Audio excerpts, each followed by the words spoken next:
Добрый день, друзья! С вами программа «На высоте».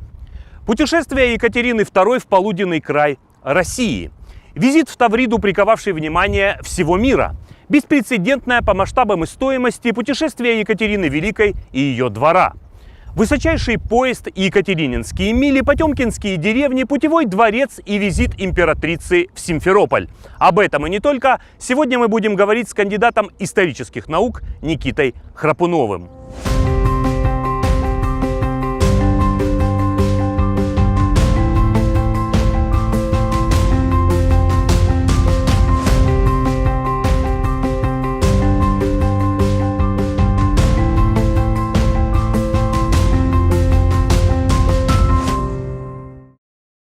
Никита Игоревич, 26 мая 1787 года именно по этой дороге из Бахчисарая в Симферополь проследовал так называемый высочайший поезд Екатерины Великой. К этому визиту Екатерины в Крым, наверное, было приковано особое внимание всей Европы. Расскажите, как вообще появилась эта идея, что императрица лично направляется так далеко, в общем-то? Надо сказать, что идея поехать на юг появилась у Екатерины II еще до присоединения Крыма. Это обсуждалось как минимум с 1782 года. Дело в том, что люди, которые жили в XVIII веке, они очень от нас отличались. Они мыслили по-другому, у них была немножко другая логика, они по-другому рассуждали. Они многого не знали из того, что знаем мы, и многие вещи, которые нам кажутся естественными, для них вообще не существовали. Поэтому, когда мы говорим об этих людях, мы должны делать скидку, на их ментальность. Вот по нормам XVIII века путешествие монарха по своей стране – это было очень важное мероприятие в самой разной точке зрения. Крым – это не первое место в провинции, куда поехала Екатерина II. Она до этого совершала поездки и по Волге, и в Могилев, и в некоторые другие места. Тут было несколько аспектов. Во-первых, императрица путешествием утверждала престиж своей власти. В эпоху, когда не было ни интернета, ни социальных сетей, когда информация расходилась очень медленно, монарху нужно было каким-то образом демонстрировать себя людям, тем самым показывая себя. И вот эта пышность, торжественность такого рода поездок, она утверждала в глазах подданных престиж власти. Это первая, сторона вопроса. Кроме того, императрица пыталась узнать свою страну. Страна огромная. Живя в Петербурге, сложно себе представить, чем живет, например, отдаленный юг. Поэтому для императрицы такого рода поездки – это узнавание новой информации. То есть для нее было так важно узнать людей? Да. То есть действительно августейшим особам это было очень важно? Екатерине конкретно да. Потому что она себя изначально понимала как просвещенного монарха, то есть как монарх, который правит на благо обществу, не потому что ему так хочется, а который должен свою страну вести к процветанию на основании передовых научных и философских знаний. В этом и была идея просвещенной монархини на троне. Отсюда следовало, что надо было лично разобраться в каких-то проблемах на местах. Вот ситуация была непростая в то время, мы знаем, и в России, и в Европе. Как оценили европейские государства этот визит императрицы в Крым? Одним из важных аспектов этого путешествия было участие представителей великих держав. Во-первых, в путешествии участвовал император Священной Римской империи германской нации, или, как мы его проще называем сейчас, австрийский император Иосиф II. Он был в Крыму, и здесь они с Екатериной вели разнообразные переговоры о том, что делать дальше в международной политике. Кроме того, в путешествии участвовали послы великих держав. Французский посол Луи де Сигюр, английский посол Алейн Фицхерберт и австрийский посол Людвиг фон Кобенцен. Иностранцев было достаточно много, и это были высокопоставленные дипломаты и так далее. Да, и один из аспектов этого путешествия – это переговоры на международные темы. Как Европе жить дальше? Что делать с Османской империей? Воевать с ней, не воевать и так далее.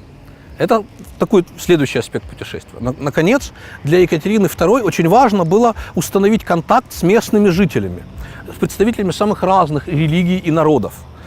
Всегда во всех путешествиях Екатерина старается выстраивать отношения с местными людьми. Будь то, неважно кто, крымские татары, караимы, русские, украинцы и так далее.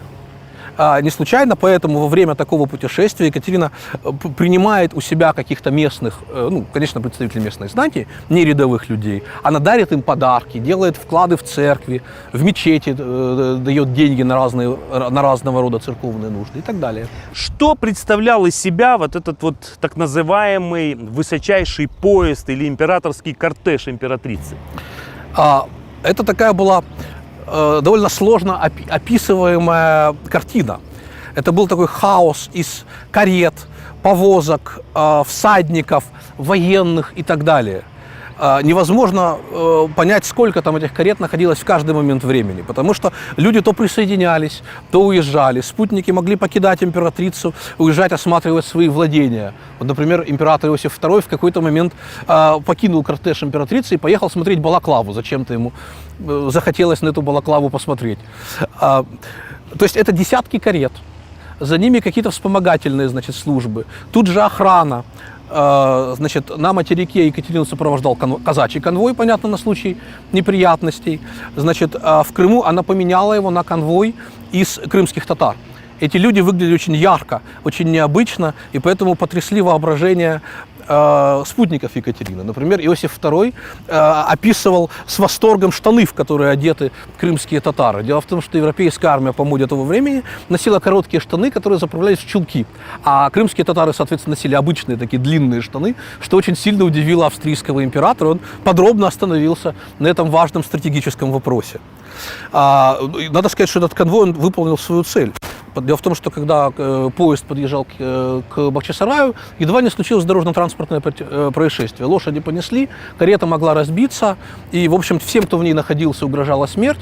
Но как раз конвойные крымские татары эту карету удержали и в конечном итоге лошадей остановили. Тем самым спасли жизнь двум императорам, как минимум, российской императрице и австрийскому. Кортеж, он был очень длинный. Да, очевидно, он растягивался на сотни метров, поскольку там были десятки карет. Там была охрана. Кроме того, многие спутники императрицы в какой-то момент им было скучно ехать в тряской карете и дышать пылью. Они садились на лошадей, предпочитали ехать верхом. Впоследствии, кстати говоря, один из самых ярких спутников Екатерины, принц Шарль де Линь, оставивший замечательные воспоминания о Крыме, он впоследствии говорил наследнику Екатерины II, императору Павлу I, что, разумеется, Ваше Величество, ваша мать многого не видела в этой поездке, поскольку она ехала в карете. Но мы-то ее спутники, мы же мужчины, мы же не слабые женщины, поэтому мы могли поехать верхом и увидеть многое того, что укрылось от глаз императрицы.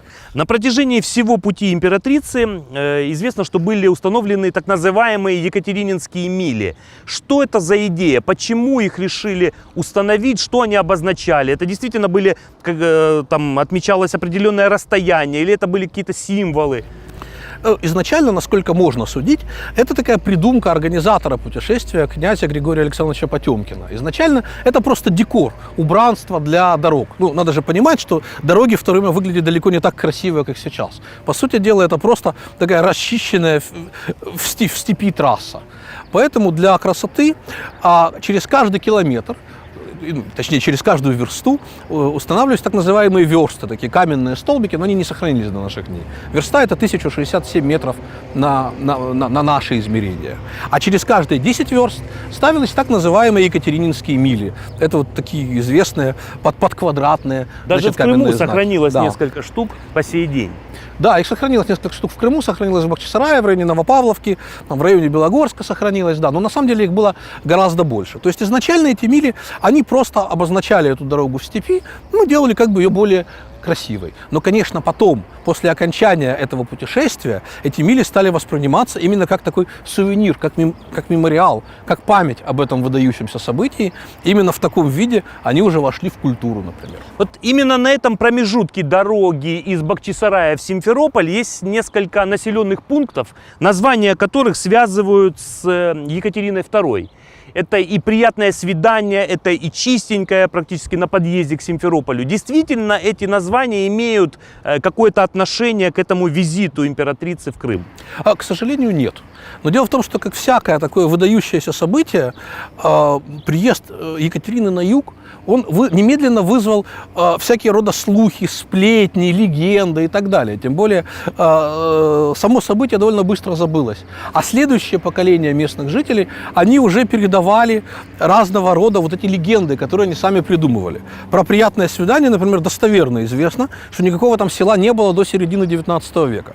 Но там, в том месте, был кабак, в котором могли отдыхать русские офицеры во время Крымской войны. Собственно, вот и приятное свидание. Никакого отношения к Екатерине и Потемкину это, конечно, не имело. Хорошо, а вот термин «потемкинские деревни», это термин каким-то образом можно отнести к Крыму? Что вообще из себя представляет потемкинская деревня? Ну, значение этого слова очень простое. Это ловкий обман, фальшивый фасад, который скрывает за собой разруху и пустоту. Вот это довольно быстро после того, как закончилось императорское путешествие, особенно плохо относившиеся к России западные писатели распространили такие слухи, что все вокруг было сплошным обманом. Потемкин строил такие просто деревянные фасады домов, ложные где-то на горизонте, чтобы императрице казалось, как будто здесь цветущие деревни, основанные в ее новых владениях. Но за ними скрывалась пустота. Якобы толпы народу перегоняли с места на место, чтобы они изображались счастливых крестьян. Точно так же перегоняли стада животных, чтобы казалось, что вот эта вся земля, она стала цвести под благодетельным правлением Потемкина. А на самом деле все это был сплошной обман. Дело в том, что спутники Екатерины отчасти тоже говорили о том, что было довольно много декораций. Например, император Иосиф II, который участвовал в основании города Екатеринослава, но это ныне город Днепр, бывший Днепропетровск, он записал буквально следующее. Екатерина заложила первый камень в основании этого города, а я последний. То есть он не верил в то, что здесь будет новый город. Но когда мы подходим к этому феномену потемкинских деревень, нам нужно понимать вот какой аспект. Дело в том, что в XVIII веке очень важным таким феноменом считался театр. Гораздо более важным, чем он представляется нам сегодня. Театр считался такой штукой, которая способна трансформировать общество, учить его добру, учить людей правильно себя вести, преобразовывает это общество. В частности, Екатерина сама писала театральные пьесы, рассказывая в них то, что она хотела донести до своих подданных. То есть элемент театра во всем этом путешествии, да. Это было своего рода шоу, да? Да, это совершенно осознанная политика Потемкина. Он показывал не то, что сейчас есть, а то, что будет в будущем. Он показывал, как эта бесплодная земля, эта бескрайняя степь превращается в цветущий край. То есть вот эти декорации – это то, что будет, это макет. Как вот сегодня мы, когда подходим к какой-то стройке, например, в городе Симферополе, мы видим строительный забор, за ним идут какие-то непонятные работы. Но на заборе висит эскизный проект, на котором нарисовано, да, какое здание здесь будет. Это будет жилое здание, детский сад, какое-то офисное здание или что-то еще. Поэтому вот точно так же, вот с помощью вот такого рода декораций Потемкин показывал, что будет здесь, на юге России, в будущем. Еще 200 лет назад на вот этом месте находился путевой дворец Екатерины Великой. Считается, что фундамент этого здания – это и есть фундамент путевого дворца Екатерины. Что из себя представлял этот дворец? К сожалению, мы этого не знаем, потому что не сохранилось никаких чертежей, планов, изображений этого дворца. Мы знаем, что она здесь была, что они приехали сюда в начале 26 мая 1787 года и пробыли здесь до 2 часов дня. То есть меньше 2 часов они здесь. То есть сама императрица Екатерина Великая в Симферополе была именно вот здесь, в этом месте города, да, в путевом дворце, не более 2 часов. Да, чуть меньше даже, чуть меньше. У нас есть официальный дневник ее путешествия, или журнал в терминологии 18 века, а также второй дневник, который вели придворные камер-фурьеры. Вот согласно этим документам, значит, чуть меньше 2 часов и в другие места в Симферополе не заезжала. Вот какие-то факты, что здесь происходило, что она здесь делала? Значит, в этом дворце сначала, конечно, неизбежные гигиенические процедуры. После долгого пути по пыльной степи, когда вот эта грязь, пыль садится, понятно, да, там умыться надо было. А после этого здесь был дан обед. Обед, на который были приглашены чиновники Таврической области. Дело в том, что для Екатерины, для ее идеологии, для ее путешествий, вот этот обед с местными чиновниками, это всегда было очень важное действие.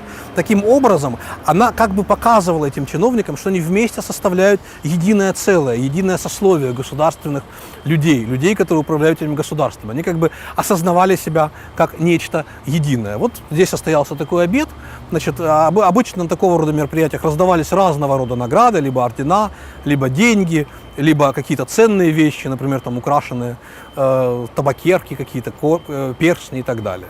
А вот есть схема вообще путевых дворцов Екатерины. Может быть, что это здание все-таки путевого дворца было построено под тем типовым схемам?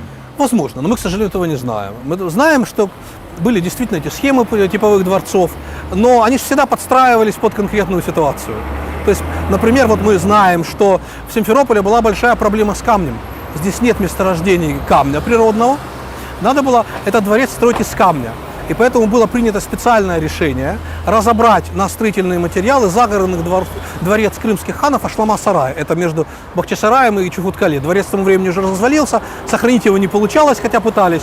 Но вот были строительные материалы. Значит, решили применить их для строительства путевого дворца. Но это достаточно масштабное было здание по тем временам? Или это был такой небольшой дом для того, чтобы временно здесь могла находиться императрица? Нет, не очень большой. Масштабное здание – это Зимний дворец. Это такой, небольшое такое помещение, тем более она здесь даже не ночевала.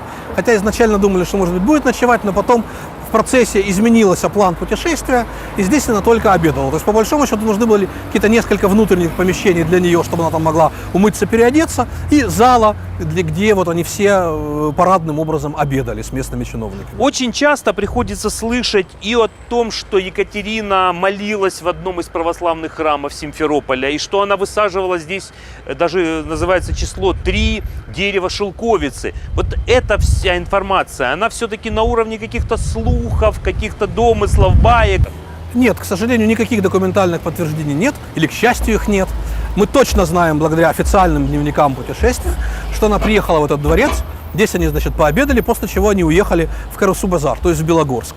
А эти все легенды насчет шелковиц и церквей, это все легенды, которые возникли позже. Но так всегда бывает. Когда происходит такое важное событие, память о нем живет в течение многих поколений. И следующее поколение людей, они додумывают, домысливают эти истории, и, значит, эти истории приобретают какую-то совершенно новую, неожиданную окраску, новые детали, которые не были известны даже самой Екатерине.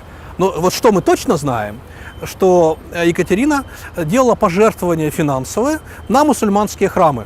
И, среди прочего, на нашу Симферопольскую соборную мечеть Кибир-Джами были пожертвованы деньги отдельно для Амул, отдельно на библиотеку и отдельно, видимо, на муэдзинов этой мечети. Это, вот такое пожертвование действительно было, оно проходит по документам императрицы. Это очень важный момент. Дело в том, что во время путешествия Екатерина пыталась тем или иным способом установить хорошие отношения с местными жителями, с представителями местных, не только гражданских жителей, но и церкви. И она не была как бы религиозной фанатичкой. Поэтому для нее мусульмане были такими же людьми, как и православные или как и католики. Поэтому она всеми силами пыталась установить хорошие отношения с представителями мусульманского духовенства в частности, а также с крымско-татарской знатью. Поэтому, например, в Бахчисарае она сделала специальный прием, на который собрала вот этих лидеров мусульманского общества Крыма, а потом давала деньги на мечети, которые мусульмане уже могли использовать по собственным представлениям. И в частности, вот эти деньги получила Симферопольская мечеть Кибир-Джами. Никита Игоревич, получается, менее 2 часов, да, императрица находилась здесь. Достаточно мало известно о том, что было еще в Симферополе, но вот в целом, известны ли какие-то, может быть, научно подтвержденные, исторически подтвержденные факты или случаи о том, что еще было во время этого путешествия императрицы по Крыму?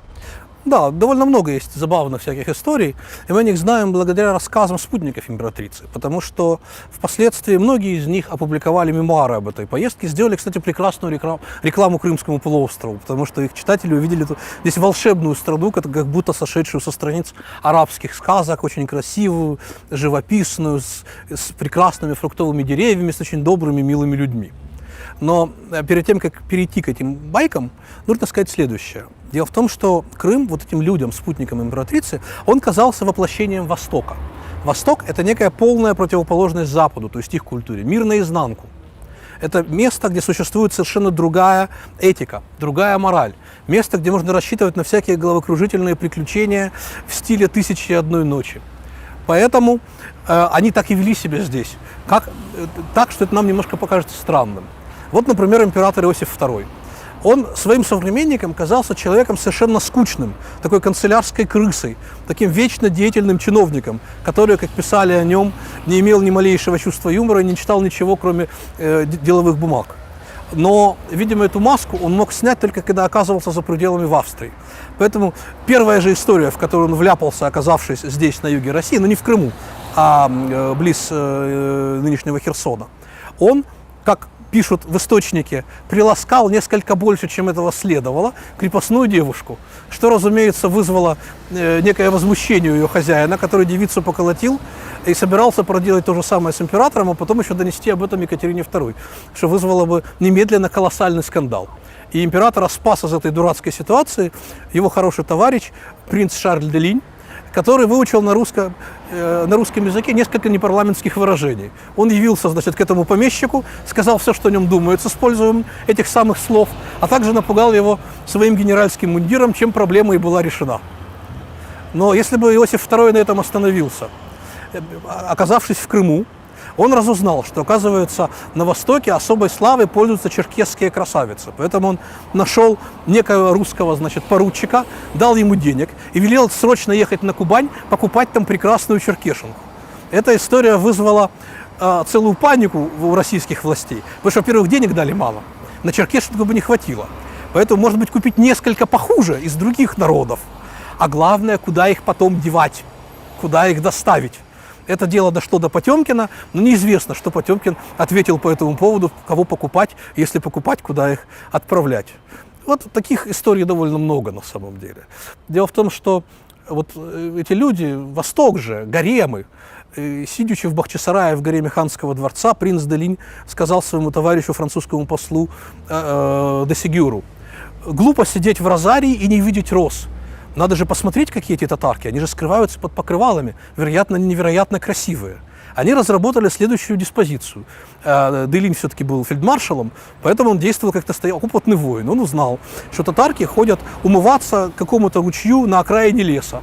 Они, значит, с французским послом пришли туда заранее, спрятались в каких-то кустах и стали ждать этих татарских женщин. Те пришли, сняли покрывало, стали умываться, но, значит, друзья были страшно разочарованы. «Право же, — сказал де Линь, — Аллах недурно сделал, что велел им закрываться, поскольку они были некрасивые с его западной точки зрения». Но этим дело не закончилось. Женщины перепугались, убежали в деревню, рассказали своим мужьям и братьям, и те чуть не побили камнями этих, значит, двух искателей приключений. Более того, когда де Линь рассказал об этой истории императрице, Екатерина II публично выбранила их. Она сказала... То есть до нее это дошло тоже, да? Они сами рассказали, они хотели ее развеселить, но Екатерина их публично выбранила. А ведь это время дворянская культура, дворянская этика. Публичная брань – это унижение. Если бы такое сделал равный тебе, это, в принципе, повод для дуэли. С императрицей такого не пройдет. Но при всех она сделала выволочку французскому послу и бельгийскому полководцу за такое плохое поведение. А почему? Потому что, присоединив этих людей, я пообещала своим манифестам, что буду охранять их нравы, их культуру, их религию, их мораль. А вы что делаете? Ведите себя так, как должны себя вести порядочные люди. И вот эта вот театральная, совершенно театральная сцена, разыгранная Екатериной, разыграна не просто так. Она таким образом пыталась до своего окружения довести, что необходимо соблюдать то, что мы бы сейчас назвали правами мусульман. Их обычаи и их традиционную культуру. Известны слухи того времени, что якобы конвой императрицы убил муллу. И еще то, что сопровождавшая императрицу охрана, да, она была крымско-татарская, на самом деле, а это не были крымские татары, это были самые разные там антисоциальные элементы, представители разных национальностей. Действительно, и такие факты имели место быть? Нет, этих фактов бесспорно не было, потому что имеется большой комплекс документов, которые связаны вот с путешествиями Екатерины. В том числе эти документы были составлены людьми, которые Россию не любили. Тот же Иосиф II, например, очень скептически относился, ну и многие другие люди. И раз эти события не отражены в этих документах, скорее всего, их не было. Но это то, что называется народная мифология. Очевидно, что крымские татары пережили психическую травму, связанную с ликвидацией Крымского ханства и с тем, что они теперь стали подданными не мусульманского, а христианского государя. И отражением этой травмы стали вот такого рода слухи, как слухи про убийство муллы, которые распространились в Бахчисарае уже в 19 То веке. есть эти слухи специально распространялись уже спустя многие годы. Да, спустя десятки лет, да, конечно. И, то есть это травма.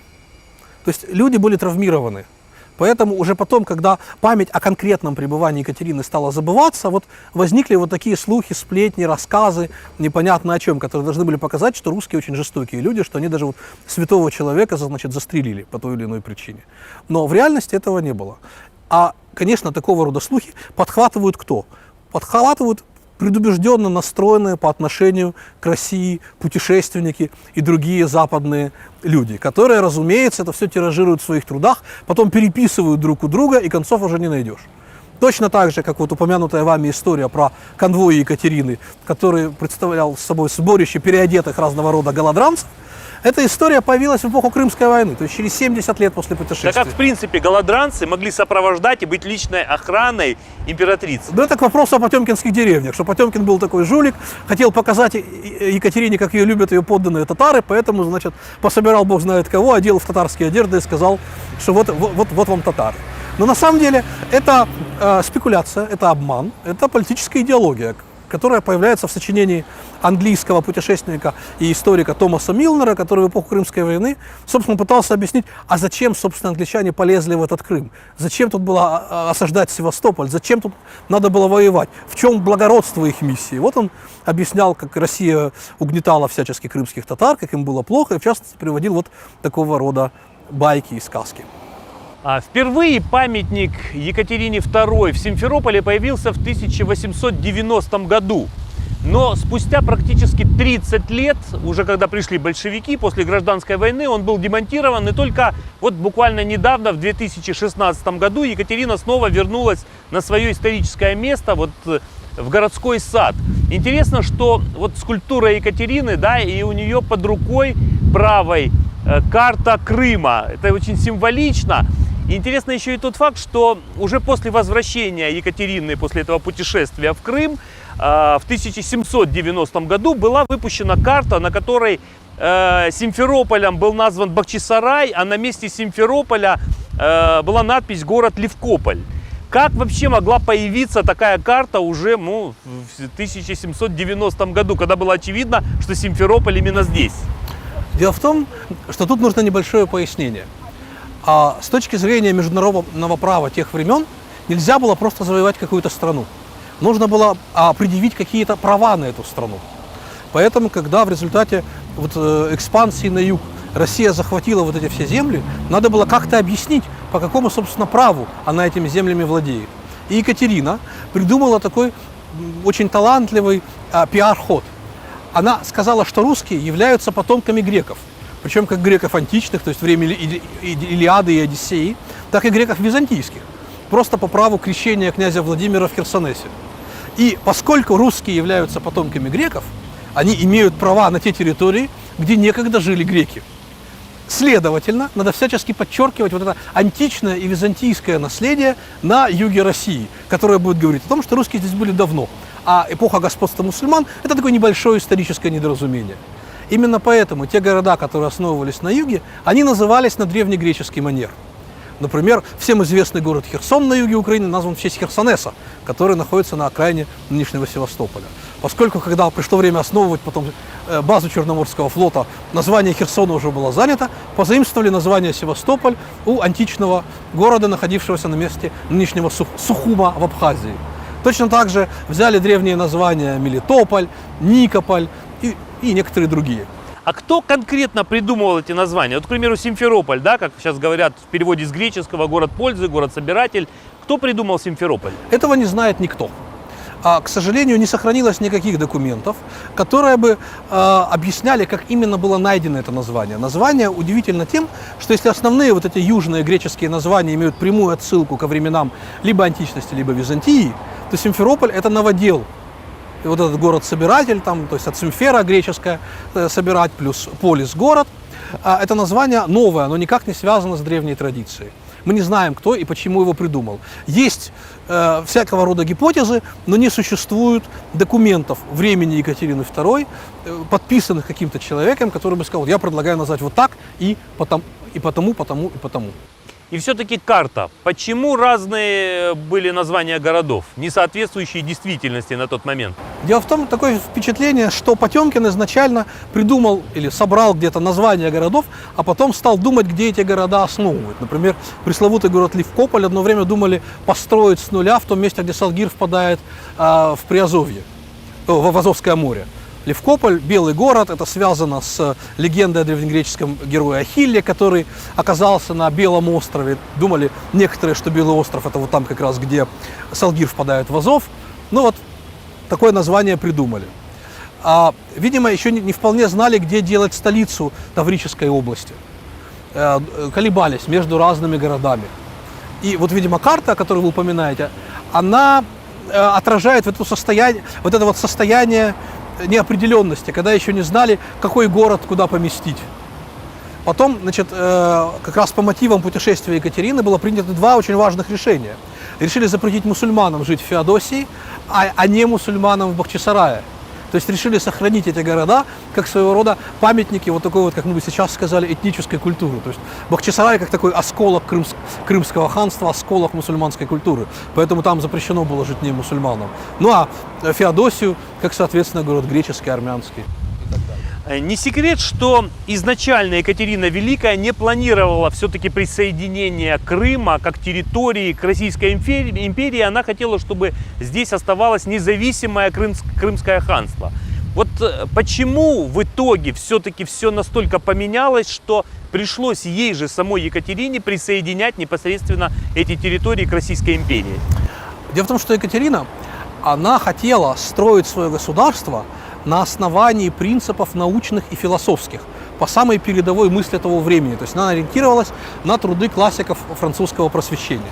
В частности, один из ее любимых авторов, Монтескье, в своем знаменитом трактате о духе законов, который суммирует его представления об обществе, пишет следующее, что разумный правитель большого государства не будет поглощать маленькие страны, которые находятся по его границам.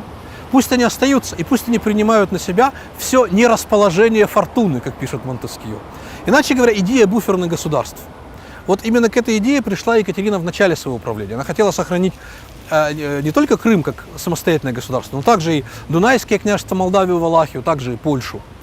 Поэтому, когда по итогам русско-турецкой войны 1768-74 годов ей удалось сделать Крымское ханство независимым, она посчитала, что эта миссия на этом выполнена. И она не скрывала этого отношения в письмах, в распоряжениях к своим приближенным. Более того, вся логика ее действий, которая окружала Крым, показывает, что она не была заинтересована в полуострове. Например, в 1878 году по инициативе российских властей все христианское население было выселено из Крыма и поселено на Нижнем Дону, а также в Северном Приазовье. Это было сделано для того, чтобы заселить пустующие российские земли. Эта акция была бессмысленна, если бы Крым хотели бы присоединять. Потому что после присоединения Крыма огромная была проблема, что здесь пустующие земли, надо привлекать переселенцев из-за рубежа, крестьян привозить из материковой России и так далее. То есть не хотели они его присоединять. Вся логика действий императрицы говорит об этом. Но логика логикой, философские воззрения, а жизнь показывает, что иногда приходится от них отказываться. Довольно быстро выяснилось, что Крымское ханство не способно к самостоятельному существованию. Там не выработалась государственная традиция.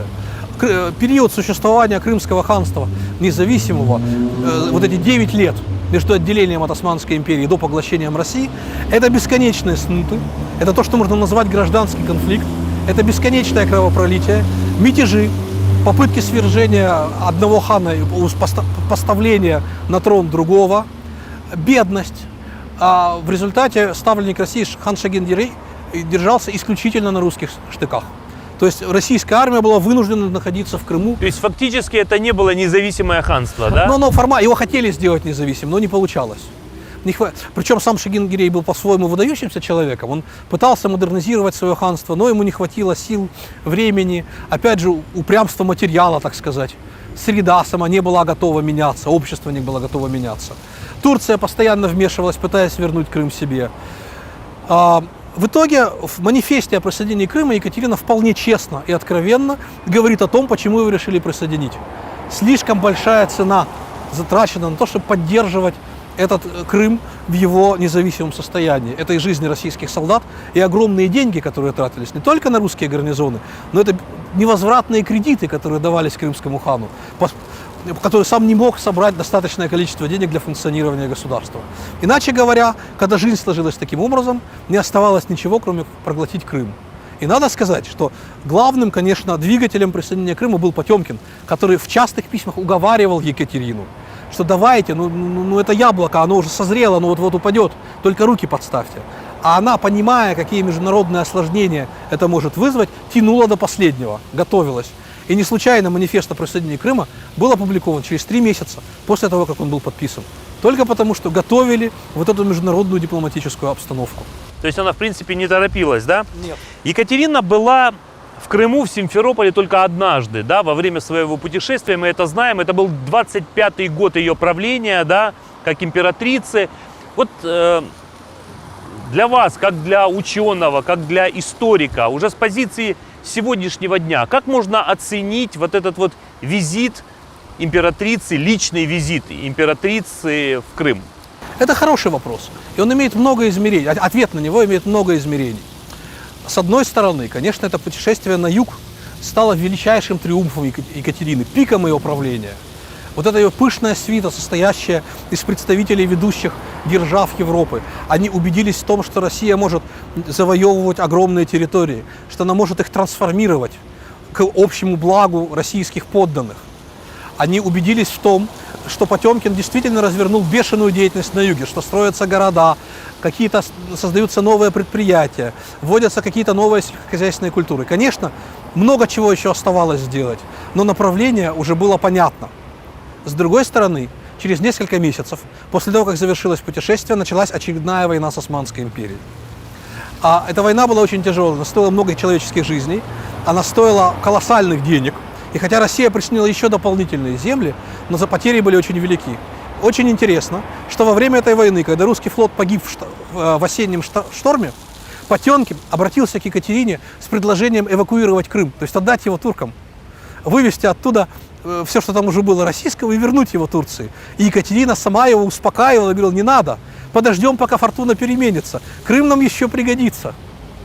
Во время этой войны заболел и умер союзник Екатерины II, Иосиф II, австрийский император.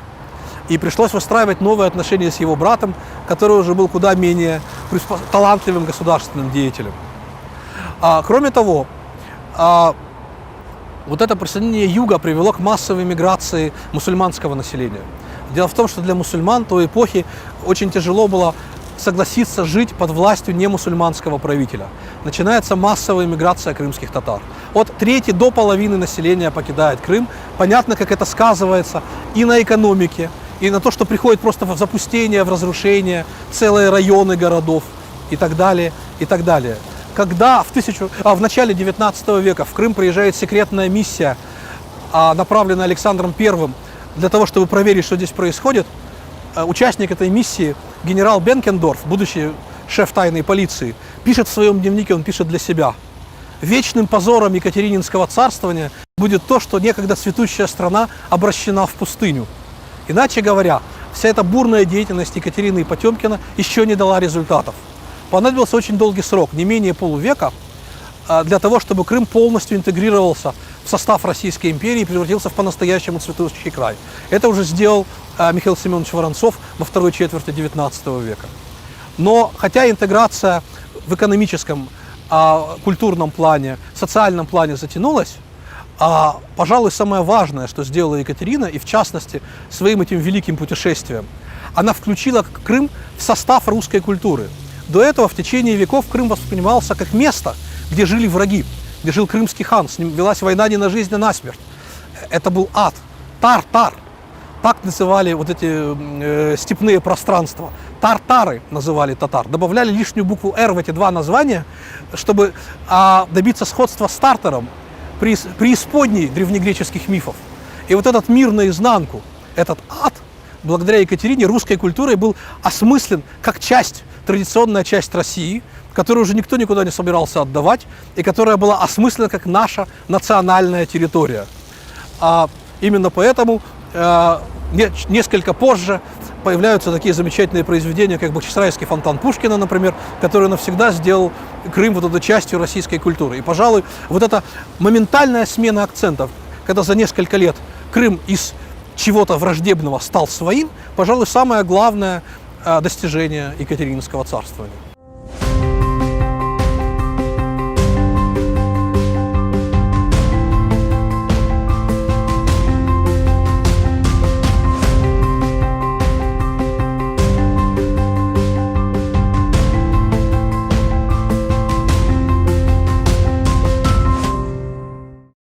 Друзья, наша программа подошла к концу. Сегодня со мной на высоте был Никита Храпунов, кандидат исторических наук. В наших следующих программах мы расскажем о других не менее интересных страницах истории Симферополя. А я прощаюсь с вами. Всего доброго. Любите наш город. До встречи.